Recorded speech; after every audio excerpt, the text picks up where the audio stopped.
자, 안녕하세요. 김은배입니다. 자, 최근 신형 그랜저와 신형 K5가 연달아 출시되면서 간만에 SUV 때문에 침체됐었던 그 세단 시장이 조금씩 활기를 되찾아가는 듯한 모습을 보이고 있는데요. 어떻게 보면 좋은 소식일 수 있지만 또 기존에 출시됐던 이런 소나타 같은 차량 입장에서는 조금 고전이 될 수 있는 그런 상황으로 된 것 같습니다. 얼마 전에 저희가 소나타 모델을 K5와 한번 비교해 보는 형식으로 한번 리뷰를 했었죠. 이번에는 그 소나타의 터보 버전 1.6 터보 버전인 센슈어스 모델을 저희가 리뷰를 하려고 합니다. 센슈어스라는 이름은 소나타 DM8 1.6 터보의 팬네임이거든요. 예전에 LF 시절에 터보 라인을 생각하시면 됩니다. 얼마나 바뀌었는지, 기존 DM8과는 얼마나 달라졌고 또 K5와는 어떤 차이점이 있는지 그것을 중심적으로 해서 리뷰를 한 번 더 진행을 해보도록 하겠습니다. 일단 외관이 기존 DM8에 비해서 상당히 많이 바뀐 것을 볼 수가 있습니다. 가장 넓은 면적을 차지하는 그릴부터 한번 볼까요? 그릴을 보시게 되면 기존의 크롬 테두리 라인이 전부 없어졌습니다. K5를 제가 리뷰를 하면서 제가 설명을 한번 했었죠. 이 테두리를 없애게 되면 어떤 효과가 있냐면 검은색 유광이 좀 더 깊게 음영해지면서 상대적으로 밝은 톤인 이런 크롬 라인들이 더 집중되게 되는 효과가 있습니다. 특히 라이트가 들어오게 됐을 때 전반적으로 블랙 유광이 상당히 많이 사용됐기 때문에 이 히든 라이트, 데이라이트가 상당히 더 효과적으로 반짝이는 모습을 보여줄 것이라고 생각이 되네요. 일단 이 그릴의 명칭은 파라메트릭 주얼입니다. 최근에 나왔던 신형 그랜저의 그릴을 그렇게 지칭을 했었죠. 사실 그 연관성에 대해서 많은 사람들이 간과하고 지나간 측면이 있지만 이름이 똑같습니다. 파라메트릭 주얼이 이미 소나타 센슈어스 때부터 적용이 됐었고 그게 그랜저에도 적용이 된 것이죠. 그런데 얼핏 봤을 때 이게 그랜저의 그릴과 무슨 공통점이 있느냐라는 생각을 하실 수도 있을 것 같아요. 다만 이제 현대차 측의 설명에 따르면 보석의 원석을 깎아서 가공한 형태의 디자인이라고 설명을 하고 있는데요. 그러니까 보석에는 여러 가지 패턴이 있을 수 있겠죠. 그랜저와 패턴은 다르지만 어떤 특정 패턴이기만 하면 보석을 연상케 하는 그 패턴을 그물망처럼 유기적으로 촘촘히 배열을 해서 조금 더 주얼리적인 느낌을 강조한다고 볼 수가 있겠네요. 일단 이 안쪽이 생김새도 좀 더 조금은 과격해진 듯한 느낌이 있지만 일단 소나타 DM8과는 상당한 차이를 보이는 디자인이라고 할 수가 있겠습니다. 소나타 DM8과 또 어떤 부분이 바뀌었느냐고 한다면 여기 하단에 그 범퍼 그릴 부분을 또 볼 수가 있겠는데요. DM8 오리지널 같은 경우는 한 요 정도 라인까지 가운데에만 이 범퍼 그릴이 있었습니다. 하지만 끝선까지 이렇게 확장이 되면서 측면의 스커트 부분도 이제 블랙 유광으로 돼 있기 때문에 그 부분과 마치 이렇게 연결돼서 마치 밑에 그림자가 하나 진 듯한 그런 형태를 또 나타내고 있습니다. 일단 아래쪽의 재질 자체도 블랙 유광 느낌을 또 강하게 주게 만들었고요. 에어 인테이크 부분이 조금 더 안쪽으로 파고들었습니다. 기존 DM8은 이쪽이 민자였는데 조금 더 날렵한 선으로 안쪽으로 이렇게 파고 들어오게 되면서 조금 더 보석을 가공했을 때 나오는 그런 절삭된 단면들 같은 형태가 유기적으로 형상화가 됐다고 볼 수 있겠네요. 이쪽에는 정말 구멍이 뚫려 있어서 뒤쪽으로 에어 덕트가 이제 형성이 되게 돼 있고요. 측면으로 조금 돌아보시면 이쪽에도 뒤쪽과 연결돼 있는 그 구멍이 이렇게 뚫려 있습니다. 정말 스포츠의 그런 느낌을 강하게 주겠다는 그런 의도가 보이죠. 자, 그리고 측면을 와보시면 센슈어스만의 특별 사양이라고 할 수 있는 사이드 미러의 디테일을 또 들 수가 있겠습니다. 센슈어스의 경우는 이 전체를 다 이 블랙 유광으로 덮는 디자인이 만들어지고요. 이 멀리서 봤을 때 상대적으로 이 사이드 미러가 강조가 되지 않고 이제 전체 바디의 실루엣이 더 강조가 되다 보니까 좀 더 스포티한 느낌을 또 줄 수 있다고 생각이 됩니다. 그리고 이 부분을 말씀을 드려야 되는데 K5와 소나타의 라인업의 차이를 보게 되면 K5 같은 경우는 한 번에 엔진 3종을 모두 다 공개했습니다. 엔진 3종이라고 하면 2.0 가솔린, 그리고 2.0 하이브리드, 그리고 1.6 터보가 있죠. 하지만 소나타는 지난 3월 서울 모터쇼에서 이미 세 종의 엔진 트림을 모두 다 공개를 했음에도 불구하고 순차적으로 각각 3월, 7월, 9월 이런 식으로 나누어서 등장을 시켰거든요. 그 등장을 시키면서 특히 이 소나타 1.6 터보 모델 같은 경우는 외관을 방금 보신 것처럼 전체적으로 다 뒤바꿔 놓았기 때문에 조금 더 이 터보에 대한 어떤 집중도를 높일 수 있었습니다. K5 같은 경우는 외형이 바뀌지가 않습니다. 오히려 하이브리드 모델이 조금 더 차이가 있고 2.0 가솔린과 1.6 터보 모델의 차이가 K5는 없습니다. 단지 그렇게 이제 외형이 바뀌지 않기 때문에 다른 부분에서 개성을 K5 같은 거는 좀 더 줬었는데요. 대표적인 것이 이 색깔을 전용 색상, 그러니까 요트 블루라는 K5 터보만의 1.6 터보만의 색상을 추가를 했었죠. 하지만 소나타는 외형이 많이 바뀌었기 때문에 색상이 별도로 등장하지는 않습니다. 기존의 색상을 그대로 쓰게 돼 있는데요. 하지만 모양이 완전히 달라졌기 때문에 기존 색상을 그대로 쓴다고 하더라도 차별점이 외형만 놓고 봤을 때는 K5보다 좀 더 두드러지게 되죠. 하지만 이 휠은 제가 얼마 전에 리뷰한 그 소나타 2.0 가솔린 모델과 똑같습니다. 18인치 휠까지가 이제 최상위 트림을 선택을 하면 고를 수가 있잖아요. 근데 똑같은 모양이었기 때문에 여기에 대한 불만의 목소리가 약간 있었는데요. 거기다가 K5가 방금 제가 말씀드린 것처럼 등장하면서 19인치 휠까지 쓰게 됐기 때문에 그런 부분에서 좀 소나타의 경쟁력이 조금 더 이렇게 떨어지지 않을까.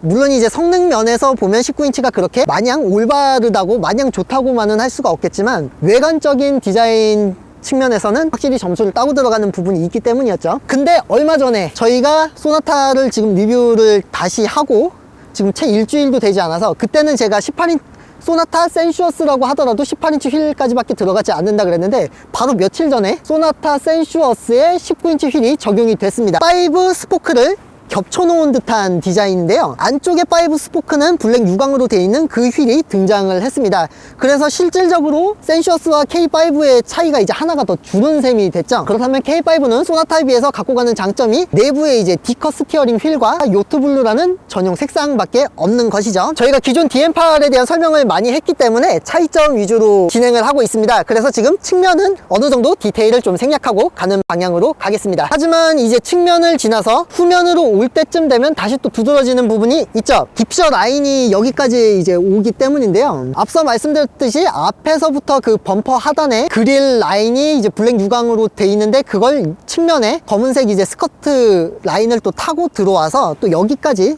이렇게 디퓨저 라인까지 연결되는 그런 모양을 나타내고 있습니다. 아래쪽에 음영이 강하게 지기 때문에 또 위쪽이 좀 더 이렇게 엉덩이가 좀 더 들려 보이고 날렵해 보이죠. 일단 또 후면으로 오시게 되면 DM8과 또 무슨 차이가 있느냐 하면 방금 말씀드린 이 디퓨저 라인 자체가 많이 바뀌었습니다. 기존 DM8은 수평의 이미지를 굉장히 강조를 했었기 때문에 아래쪽에 이런 블랙 유광의 소재들도 좀 평면으로 다소 정직하게 이런 모양이 이렇게 평행하게 들어와 있었는데요. 지금 이 센슈어스 같은 경우는 블랙 유광의 위치를 조금 더 위까지 끌어올리고 삼각형 형태로 이렇게 집어 올리면서 전체적으로 보게 되면 양쪽의 삼각형 때문에 안쪽으로 좀 더 시선이 집중되는 형태를 띠고 있습니다. 전면부의 디자인과도 상당히 또 비슷하다고 할 수가 있겠죠. 아래쪽을 보시면 이 디퓨저 자체의 높이가 상당히 또 꺾여서 올라와 있는 것을 볼 수가 있고요.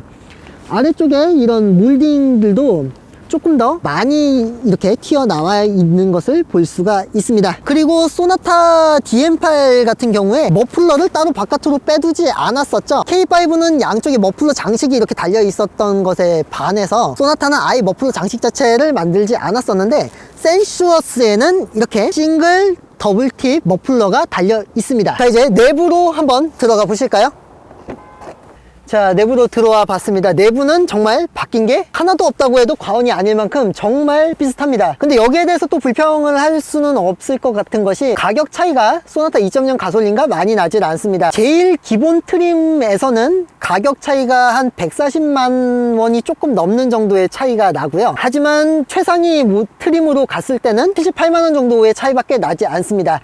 그러니까 가성비를 중시하시는 분은 2.0 가솔린 모델을 타시는 것이 조금 더 유리할 것이고, 아예 여기다 많은 옵션을 집어넣고 또 스포츠한 주행까지도 함께 하시고 싶다라고 하시는 분들은 이 1.6 터보로 넘어오시는데 접근성이 상당히 또 좋다고 할 수가 있죠. 그렇게 또 가격 차이가 많이 나지 않는 만큼 외관이 저 정도로 바뀌었다고 한다면 내부가 많이 바뀌지 않는 것은 또 어느 정도 인정해 줄 수 있는 부분이라고도 생각이 됩니다. 거기다가 기존의 내장재가 별로 품질이 좋지 않았다고 하면 얘기가 또 달라지겠는데, 기존의 품질이 또 상당히 좋았었기 때문에 그런 부분을 감안하시면 될 것 같습니다. 일단 이쪽에 이런 패턴이 적용된 부분도 기존과 모양이 아주 똑같고요. 어쨌든 전체적으로 질감이나 엉덩이가 닿는 부분에 이런 타공 부분까지, 그리고 이런 끝선의 마감 디테일이나 아주 훌륭한 마감이라고 볼 수가 있죠. 일단 내부를 또 한번 보겠습니다. 일단 시동을 한번 켜볼게요. 자, 기존과 동일하기 때문에 이제 이전에 저희가 얼마 전에 올렸던 그 소나타 영상을 참조해 주시면 내부에 대한 보다 자세한 디테일들을 보실 수가 있을 것 같고요. 간단하게만 이제 다 짚고 넘어가자면, 여기 이제 소나타 에서 이제 시작이 됐던 이 빌트인 그리고 12.3인치 클러스터, 10.25인치 센터 패시아 디스플레이, 그리고 아래쪽은 이 공조 장치가 있죠. 오토 에어컨이 있고, 이 부분이 이제 물리 버튼이라서 K5의 터치식과는 약간의 차이가 있습니다. 어쨌든 이 버튼식 기어 노브가 들어왔기 때문에 앞쪽의 공간을 활용하는데도 또 용이하고요. 여기 핸드폰 넣는 데 있고, 지난번에 안 봤던 것들 위주로 좀 한번 볼게요. 안전장비도 사실 들어가 보면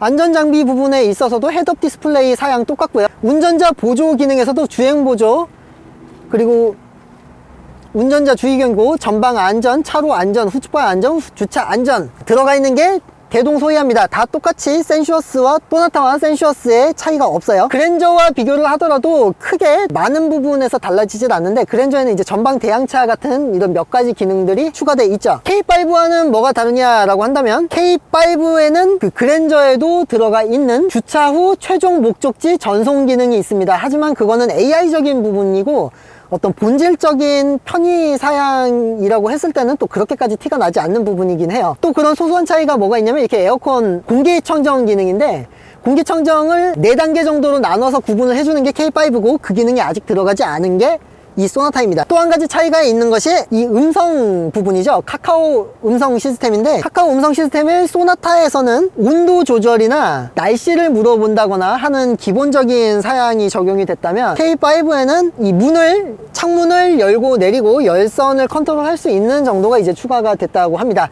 지금 제가 설명한 게 거의 모든 차이점이라고 보시면 되고요. 기본적인 사양은 다 똑같습니다. 일단 말씀 나온 김에 음성 시험을 한번 해볼게요. 네, 말씀하세요. 따뜻하게 해줘. 26도로 설정합니다. 자, 이렇게 됩니다. 이게 온도 조절이나 날씨 정도를 물어볼 수 있어요. 일단 여기 스티어링 휠에 있는 버튼을 누르고 소리가 난 것을 확인한 다음에 얘기를 하면 적당한 명령어를 인식을 하게 됩니다. 이렇게 누르면 여기 몇 가지가 이렇게 나와 있죠. 에어컨 켜줘.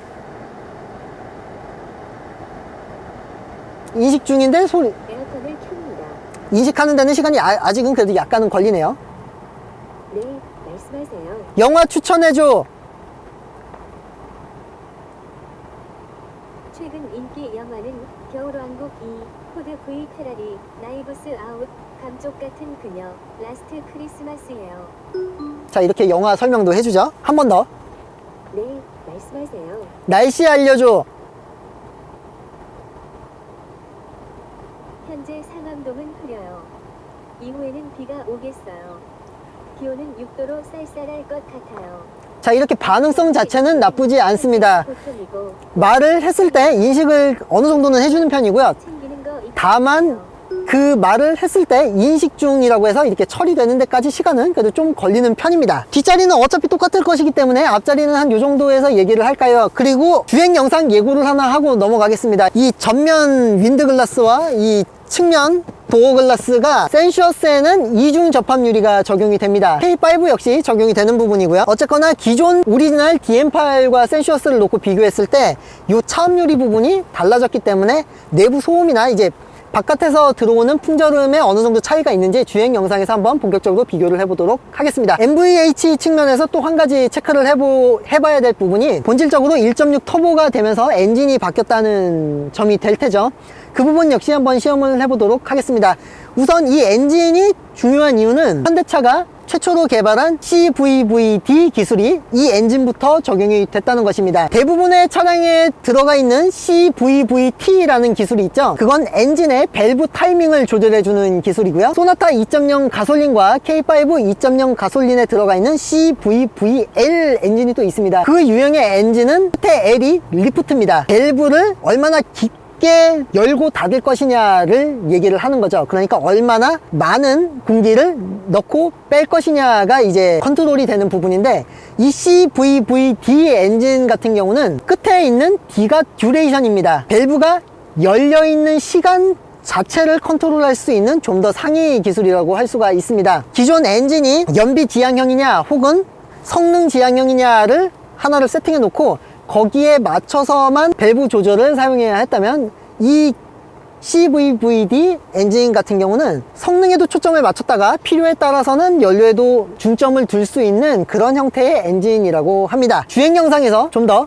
확실하게 설명을 드리겠습니다. 그리고 지난번 DM8에도 똑같이 적용이 되는 부분이지만 저희가 리뷰를 생략하고 넘어갔던 부분을 하나 지금 보여드리자면, 외부에서 키를 갖고 이 차를 앞뒤로 움직일 수 있는 주차 기능이 들어있죠. 양옆에 차들이 빼곡하게 차 있어서 옆으로 문을 열고 나가기가 애매한 경우에 사용할 수 있는 기능인데요, 바깥에서도 사용할 수 있고 안에서도 사용할 수 있습니다. 안에서 사용을 할 때는 P단을 체결해 놓고 종료를 누른 뒤에 여기 있는 이 P 버튼을 누르시게 되면 세팅이 되고요. 이 상태로 바깥으로 나가서 스마트 키로 조작을 하면 됩니다. 이 부분은 이제 스마트폰으로는 조작이 안 되고요. 일단 P로 체결을 하고 나가야 되는 게 조건인데, 자, P단에 넣고 이 버튼을 누른 다음에 내려서 조작을 한번 해보도록 하겠습니다.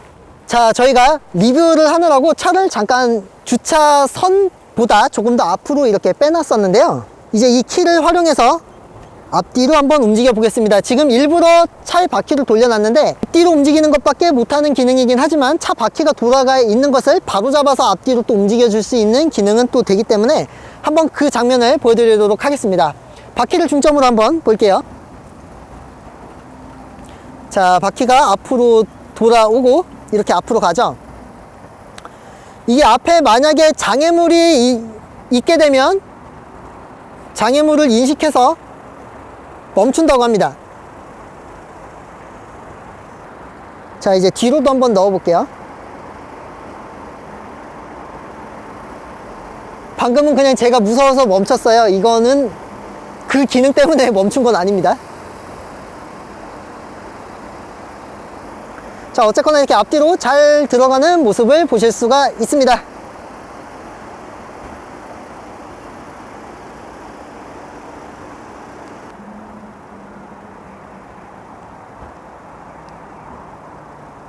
자, 그리고 이렇게 다 집어넣었다고 판단이 되면 문을 잠궈 주시고 홀드키를 넣어서 시동을 꺼주면 됩니다. 참 쉽죠? 자, 그러면은 다시 들어갈 때는 어떻게 하느냐, 문을 잠궈주고 홀드키를 눌러주면 시동이 걸리고 이 상태에서 앞뒤로 다시 움직일 수가 있습니다. 좀 더 자세한 내부 디테일 등에 대한 설명은 얼마 전에 저희가 찍어 놓은 그 소나타 DM8 영상을 참조해 주시면 감사할 것 같습니다. 여튼간 주행 영상에서 뵙도록 하겠습니다.